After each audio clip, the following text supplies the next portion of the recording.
কোচবিহারে দুটি স্কুলের উন্নয়নের টাকা বরাদ্দ। মুখ্যমন্ত্রীর নির্দেশে তৎপর জেলা প্রশাসন। কোচবিহারের জেনকিন্স স্কুলকে 29 লক্ষ টাকা বরাদ্দ। চকচকা হাই স্কুলের জন্য বরাদ্দ করা হয় 49 লক্ষ টাকা। মুখ্যমন্ত্রীর কোচবিহার সফরের সময় তাঁর কাছে স্কুলের উন্নয়নের জন্য অর্থ বরাদ্দের দরবার করা হয়।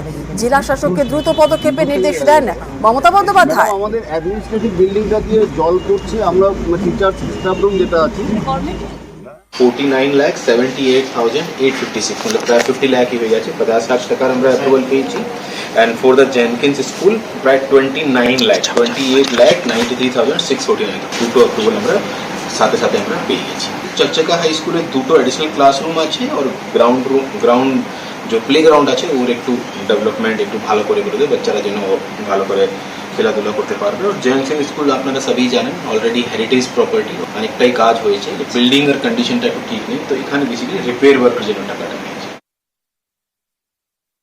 আমাদের তো আজকে একটা খুব আনন্দের দিন আর কি। আনন্দের দিন 18 তারিখই ছিল, ম্যাডামের যেদিন দেখা পেয়েছিলাম সামনাসামনি, আজকে ওনার শুভেচ্ছা বার্তা আমরা পেলাম। আমরাও আপনাদের মাধ্যমে চকচকা উচ্চ বিদ্যালয়ের পক্ষ থেকে আমাদের মুখ্যমন্ত্রীর কাছে কৃতজ্ঞতা জ্ঞাপন প্রকাশ করি।